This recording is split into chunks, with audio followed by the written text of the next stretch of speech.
کو خالی ہاتھ گھر واپس آ گئے. گھر میں کچھ کھانے کو تھا نہیں, دونوں میاں بیوی بھوکے سو گئے. کہہ دینا بہت آسان ہے, اللہ نہ کرے ہم پر کبھی فاقہ پڑے. فاقہ, آدمی کو چائے نہیں ملتی تو دماغ خراب ہو جاتا ہے. کچھ نہیں تھا, پانی کے سوا کچھ تھا ہی نہیں, ایک پیالی دودھ نہیں تھا. بھوکے سو گئے. صبح کو پھر نکلے, پھر بیوی نے دروازے تک آ کے سلام کر کے رخصت کیا. پھر بیچاروں نے دن بھر کام تلاش کیا, پھر شام کو خالی ہاتھ واپس آ گئے, پھر کچھ نہیں ملا. پھر دونوں میاں بیوی دوسری رات بھوکے سو گئے, 2 راتیں اور 2 دن. اب تیسرے دن صبح کو پھر بیوی نے دروازے پر رخصت کیا, وہی سنت کے مطابق مسکراتے ہوئے سلام کر کے. اب وہ شوہر نکلے, لیکن جب چند قدم شوہر چل کے باہر گئے تو بیوی کو کچھ یاد آیا. انہوں نے واپس بلایا, کہا ذرا 1 منٹ میری بات سنیے گا, ایک بات بھول گئی تھی کہنا. وہ واپس آئے. اب جب یہ واپس آئے تو اس بیوی نے کیا کہا اپنے شوہر سے؟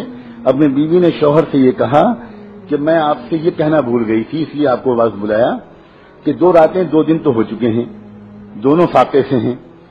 میری محبت کی وجہ سے آج اگر آپ کو کوئی کام نہ ملے تو کہیں میری محبت کی وجہ سے آپ کوئی حرام لقمہ لے کر مت آئیے گا. تیسری رات ہم پھر خالی بھوکے سو لیں گے, مگر حرام لقمہ لے کر مت آئیے.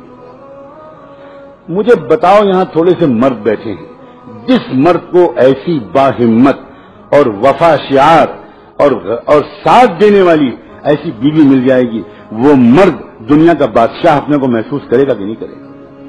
وہ پہاڑوں سے ٹکرا جائے گا صرف اسی ایک وفادار عورت کی محبت کے سہارے.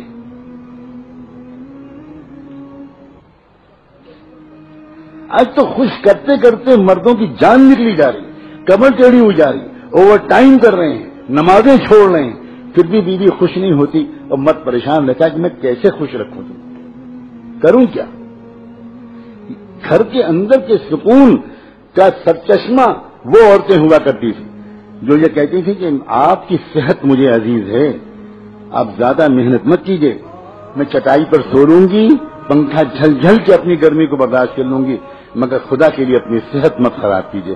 جب بیوی شوہر سے یہ کہے گی کہ آپ اپنی صحت کا خیال رکھیے, اتنا زیادہ مت کمائیے کہ آپ کی صحت خراب ہونے لگے, اتنا ٹینشن مت لیجیے, سادہ سے زندگی گزارنے میں بڑا مزہ ہے, ذرا بچوں کے پاس بیٹھیے, وقت دیجیے بچوں کو. آپ صبح سے نکلتے ہیں, رات میں آتے ہیں, 2 سال 3 سال دوسرے ملک میں رہتے ہیں, یہ کوئی زندگی نہیں ہے. میں اس طرح کی زندگی گزارنا نہیں چاہتی. جو عورت اس طرح کی بات اپنے شوہر سے کہے گی, آپ بتاؤ اس گھر میں سکون کی جنت ہوگی کہ نہیں؟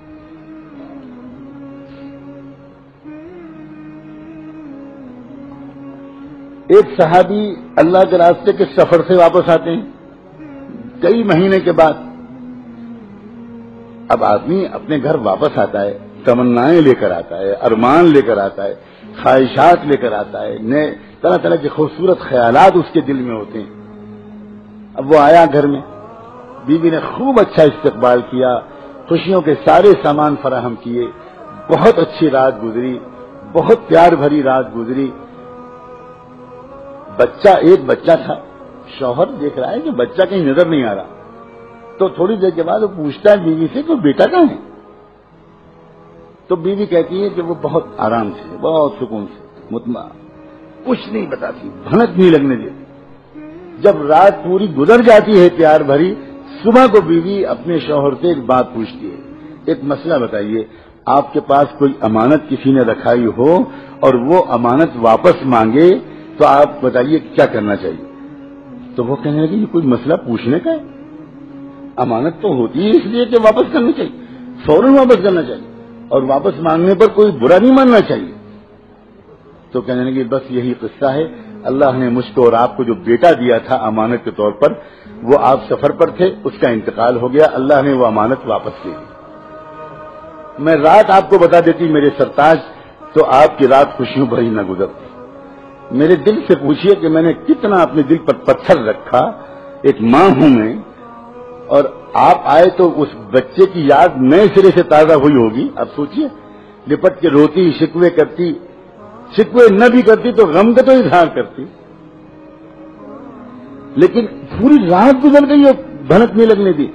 صبح کو ہوا, صحابی سناٹے میں آ گئے, حیرت میں رہ گیا کہ یہ بیوی ہے, یہ کیا نعمت ہے، یہ ہے کون؟ کیا میرا نصیب ہے کہ مجھ کو ایسی بیوی مل گئی؟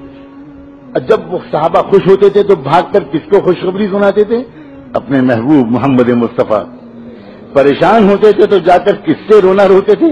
محمد مصطفیٰ صلی اللہ علیہ وسلم. وہ چہرہ ہی ان کا ایسا تھا کہ ان کو دیکھ کر سارے غم بھول جائیں، اور خوشخبری بھی سب سے پہلے انہی کی خدمت میں، اس لیے کہ وہ جانتے تھے جو مل رہا ہے انہی کے قدموں اور دعاؤں کے طفیل مل رہا ہے.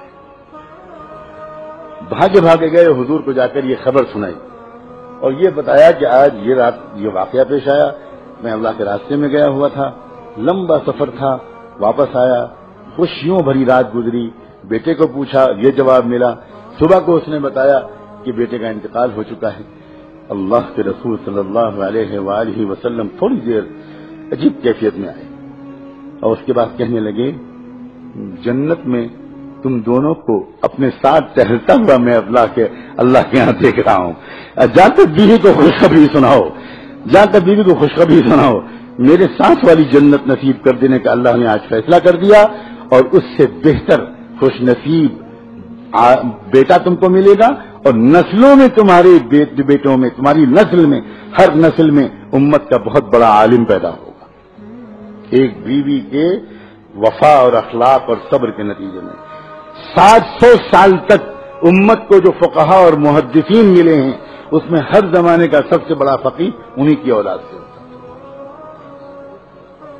یہ ہے برکت. ایک عورت اتنی برکت والی ثابت ہو سکتی. میرے آقا نے یوں ہی کہہ دیا کہ خیر متاع الدنیا المرأة الصالحہ، دنیا کی سب سے قیمتی نعمت، سب سے بڑھیا نعمت ایک نیک بیوی ہے. حضور فرما رہے ہیں المرأة الصالحہ. اور تو آپ اتنی اہم مخلوق ہو،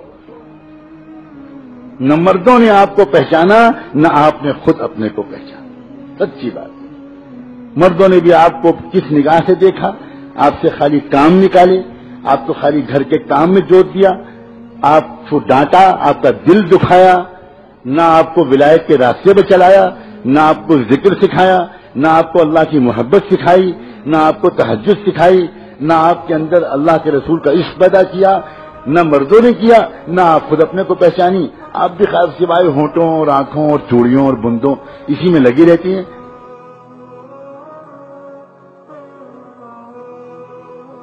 لا